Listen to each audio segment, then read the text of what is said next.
Welcome to Artificial Intelligence, Mitigating Risks While Maximizing Efficiency. My name is Lynn and I'm the Campaign and Field Marketing Manager at Drummond Group, and I'm here with Michael Henry, Drummond's VP of Growth Strategy, and Sam Hinson, who leads our Compliance and Cybersecurity Business Unit. Michael and Sam are going to cover what you need to know about AI, current regulations, the NIST AI Risk Management Framework, and more. I encourage you to engage with us throughout the webinar using the audience chat function on the right-hand side of your screen. If you have a question, just pop it in the chat so Michael and Sam can answer it during the Q&A period at the end of their presentation. Now I'm going to pass it over to Michael and Sam. Thank you, Lynn. We appreciate you joining us today. We're going to give a brief introduction into Drummond Group and then dive into what is artificial intelligence and why this topic of risk mitigation is currently so important, and how software developers and those integrating off-the-shelf AI technology can install more confidence in the market that the development lifecycle incorporated risk as a component of consideration. So briefly about Drummond Group. Drummond Group is celebrating our 25th anniversary this year. We were founded with a focus on interoperability and security standards. A large portion of our business is dedicated to the healthcare IT industry, where we command roughly 80% market share of ONC certifications for electronic health records. That said, we have numerous other non-healthcare related services, including supply chain interoperability, advisory, HIPAA compliance, and cybersecurity and PCI compliance across all end markets. More recently, and very excitingly, Drummond Group has been named to both the NIST AI Safety Consortium for Artificial Intelligence. You can find the NIST press release, was recently released just a couple of hours ago, and we are also a member of the Coalition for Health AI. So let's start with some clear definitions of what is AI. AI is technology simulating human processes utilizing software, notably performing tasks and iteratively improving upon itself with the data that it consumes. There are two types of AI which we discuss in here most often: generative and predictive. Both generative AI and predictive AI use machine learning. However, generative AI turns machine learning inputs into content, whereas predictive AI uses machine learning to determine the future and boost positive outcomes by using data to better understand market trends. In other words, generative AI is focused on creating new content, from images to music, while predictive AI leverages historical data for future trend forecasting.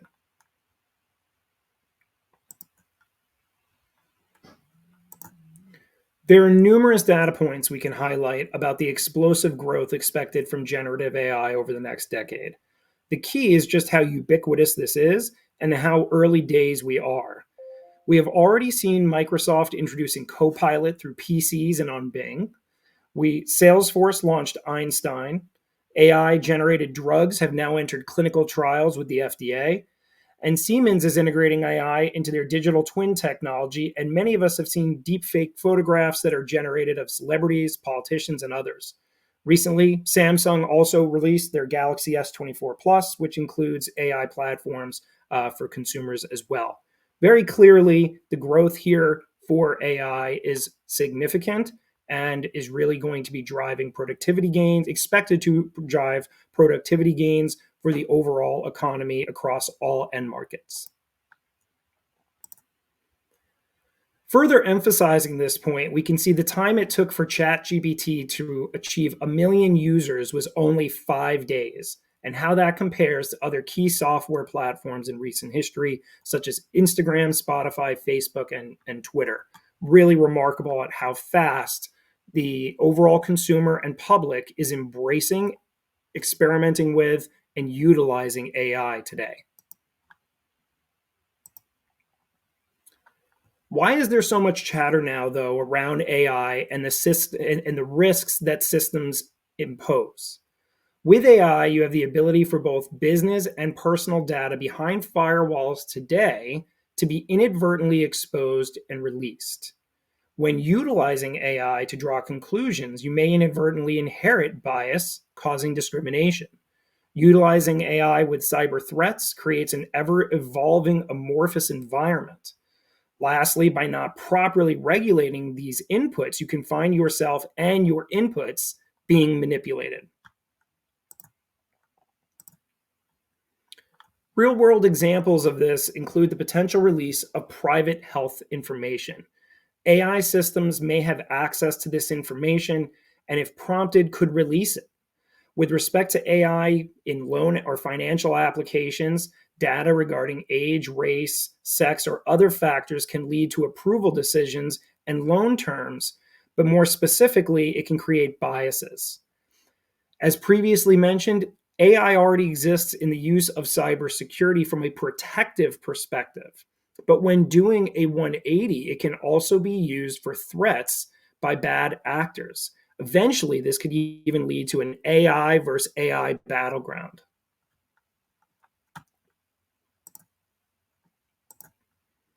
While the landscape is evolving day to day, we're going to take a very quick look at some of the current regulatory changes and environment that have happened here in the United States, focusing most notably on the US executive order that went into effect this fall. Again, effective this morning, NIST did announce the membership.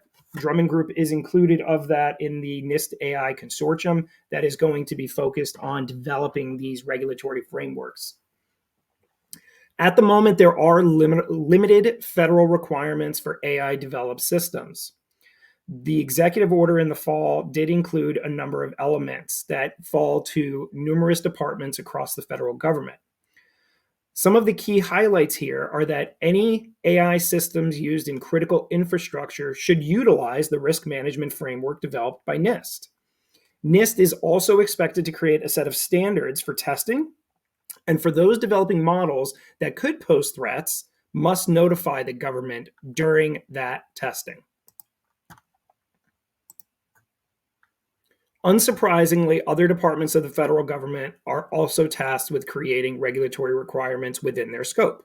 For example, Treasury will look at financial institutions, whether that be lending, trading, or a variety of other types of aspects of financial transactions.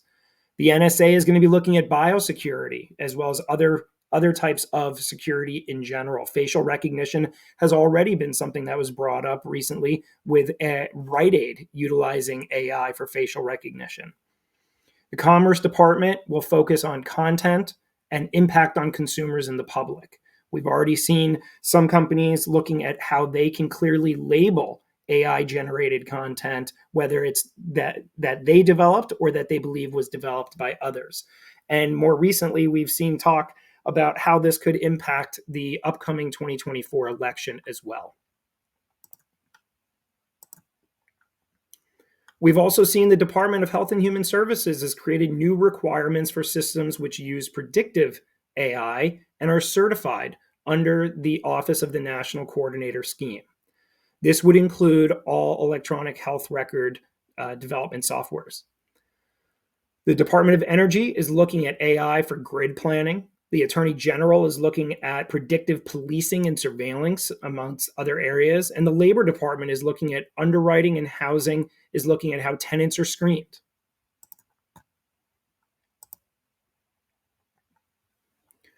The Department of Transportation is looking at how this may play into the development of autonomous ecosystems, and the FCC is looking at spectrum utilization. Not mentioned here, we've also seen some state agencies developing their own requirements. Most recently, the New York Department of Financial Services is proposing governance around insurance carriers' use of AI systems with consumer data and information sources. This is basically requiring the use of governance protocols by those using AI systems and to engage in fairness testing. Again, the main point here is how ubiquitous the impact of AI is expected to be across all of these industries. I'm going to pass the discussion over to my colleague Sam, who is going to more specifically talk on the nuances of the NIST AI risk management framework. Sam? Yeah, thank you, Michael.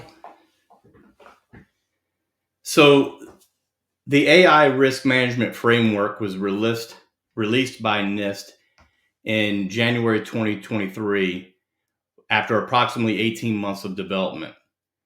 In addition, with some ISO standards, that and RMF are some of the only formal guidance issued by a government with qualitative methods of evaluation.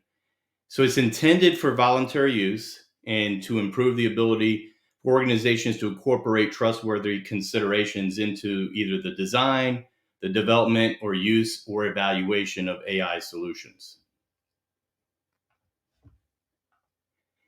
So the AI RMF includes 4 core functions: govern, map, measure, and manage. Each of these functions have several categories and then a number of subcategories that are basically the controls that are to be implemented. The govern function ensures that policies, process, procedures, and practices across the organization related to the mapping, measuring, and managing of AI risks are in place, transparent, and implemented effectively. It also ensures that accountability structures are in place so that the appropriate teams and individuals are empowered, responsible, and trained for mapping, measuring, and managing those AI risks. It ensures that that workforce diversity, equity, inclusion, and accessibility processes are prioritized in the mapping, measuring, and managing of AI risks throughout the life cycle. The govern function also ensures that organizational teams are committed to a culture that considers and communicates AI risk. It ensures that processes are in place for robust engagement with relevant AI actors, and that policies and procedures are in place to address AI risks and benefits arising from third-party software and data, as well as other supply chain issues. The map function ensures that context is established and understood. Outcomes in the map function are the basis for the measure and manage functions. Without contextual knowledge and awareness of risks within the identified context, risk management is difficult to perform. The map function also ensures that categorization of the AI system is performed, and that AI capabilities, targeted usage, goals, and expected benefits and costs are compared with appropriate benchmarks are understood. The map function ensures that risks and benefits are mapped for all components of the AI system, including third-party software and data, and that impacts to individuals, groups, communities, organizations, and society are characterized. The measure function ensures that appropriate methods and metrics are identified and applied, that AI systems are evaluated for trustworthy characteristics. It ensures that mechanisms for tracking identified AI risks over time are in place, and that feedback and efficacy of measurement is gathered and assessed. The manage function ensures that AI risks based on assessments and other analytical outputs from the map and measure functions are prioritized, responded to, and managed. It ensures that strategies to maximize AI benefits and minimize negative impacts are planned, prepared, implemented, and documented, and these are informed by input from relevant AI actors. The manage function ensures that AI risks and benefits from third-party entities are managed, and that risk treatments, including response and recovery and communication plans to the identified measured AI risks, are documented and monitored regularly.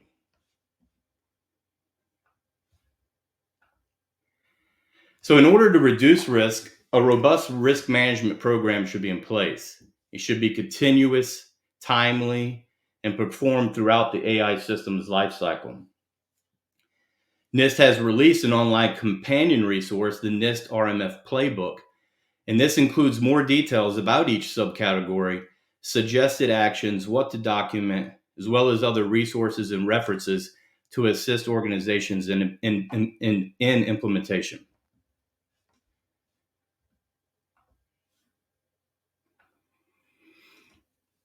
So framework users may apply these functions as best suits the organization's needs for managing AI risk and based on the resources and capabilities of that organization.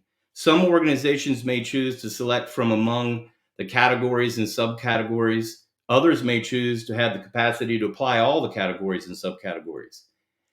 And assuming a governance structure is in place because you want to govern first, functions may be performed in any order across the AI lifecycle as deemed to add value by the user of the framework.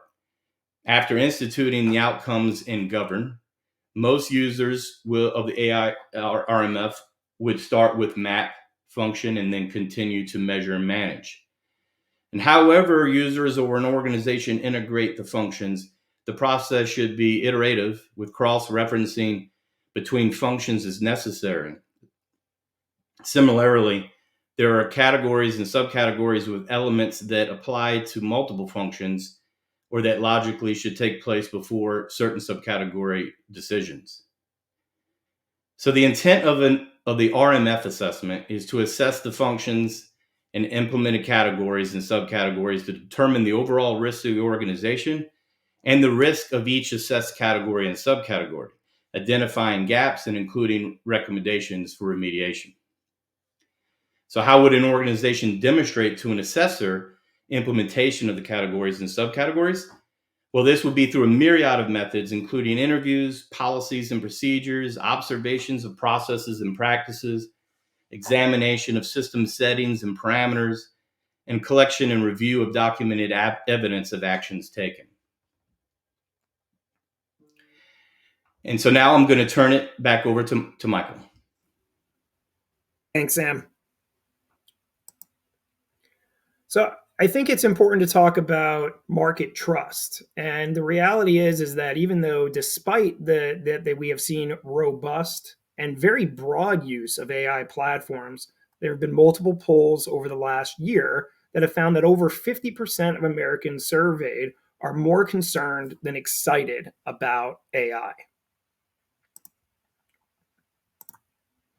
Further, a Pew Research Center study found that 67% believe the government will not likely go far enough in regulating the use of AI systems as well. Further emphasizing this concern, a MITRE-Harris poll found that only 39% of Americans believe today's AI technologies are safe and secure. That's down from 48% in 2022.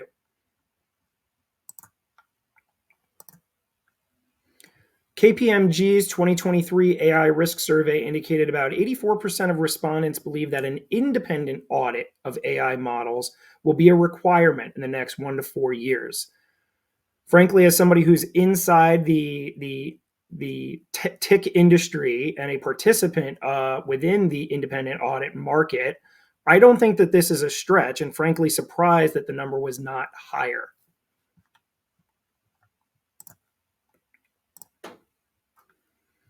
Risk Connect reported that while 93% of companies recognize the risks associated with generative AI, only 9% believe they're prepared to manage threats.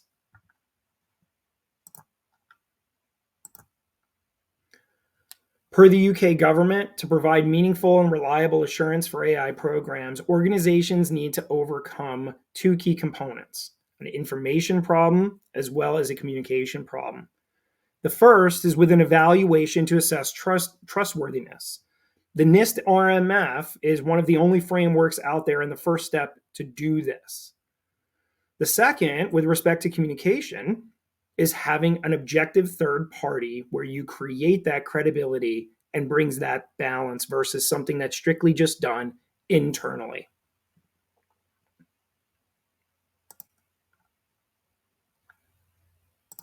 Sam, would you like to talk briefly about how Drummond Group can help?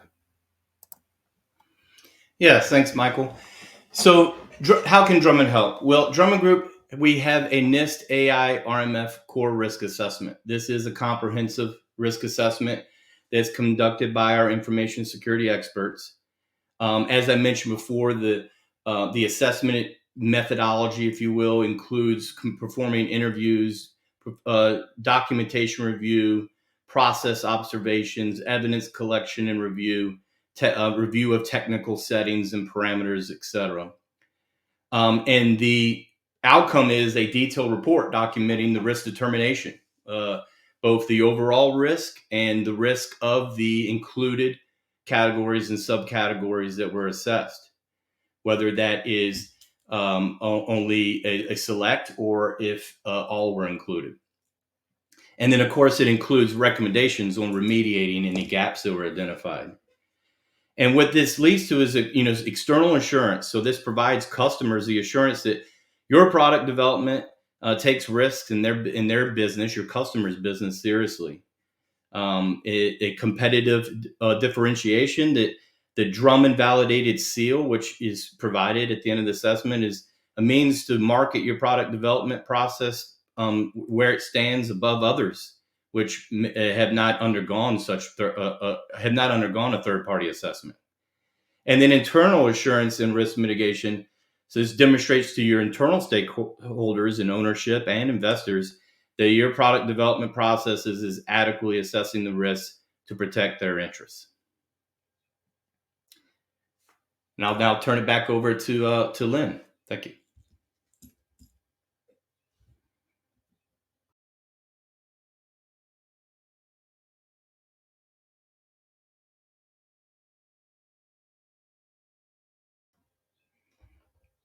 And I think we're ready for questions and answers. Is that correct, Lynn?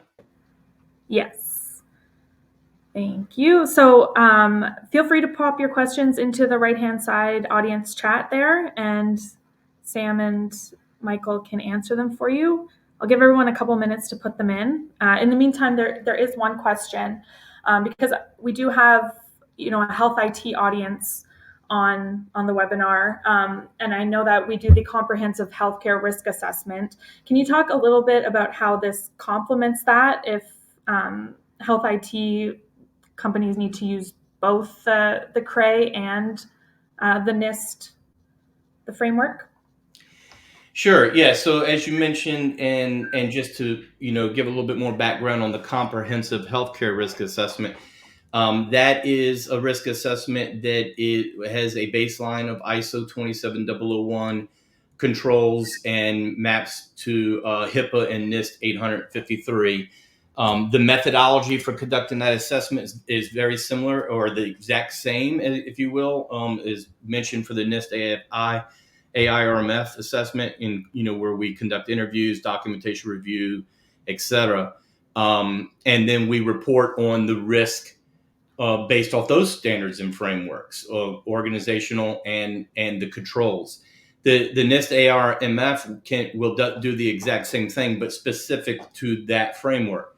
It can be combined. So like if you wanted to do all of that, then this one assessment that then reports on all of those systems and frameworks, including the NIST AI RMF.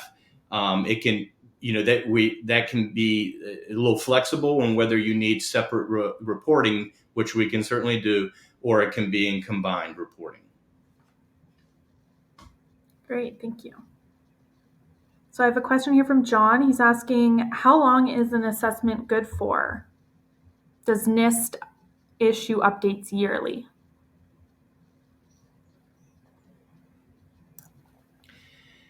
Yeah, so thank you, John. So at the moment, it's and what's the best way to? It's voluntary, right? So there's nothing that says that you have to assess to this framework for this amount of time or this often. However, what I recommend, just like on any risk assessment, is that it be conducted at least annually, where you have an assessment and a follow-up at least annually. And that then it may depend on whether you change it or not, depending on if you need to assess two different or additional categories and subcategories than you did last year. But the recommendation from my team and the security organization of Drummond would be that it would be annual. Perfect. Doesn't look like there's any further questions coming into the chat. I'll give it another second.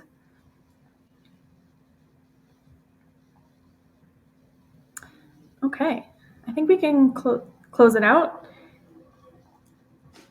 So I want to thank everyone who attended for taking the time out of your busy day to join us. You're going to receive a copy of this recording via email along with some other helpful resources. If you do have more questions for Michael and Sam, I encourage you to book a free health IT consultation by scanning the QR code on the screen. Oh, looks like there is one more question here. We do have some time, so let's go back to this question that just came in through the chat. Mike asks, how does the NIST AI framework relate to the HTI-1 requirement around risk management?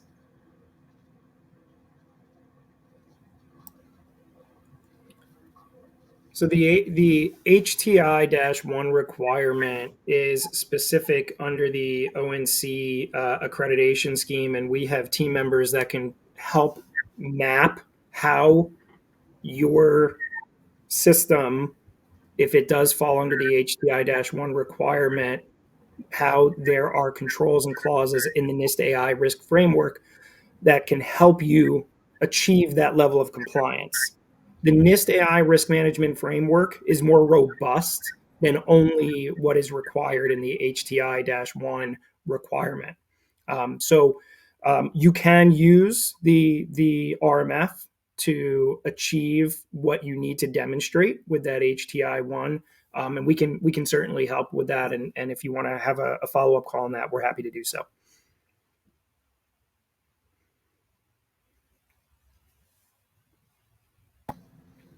Awesome. Thank you, Mike. Absolutely.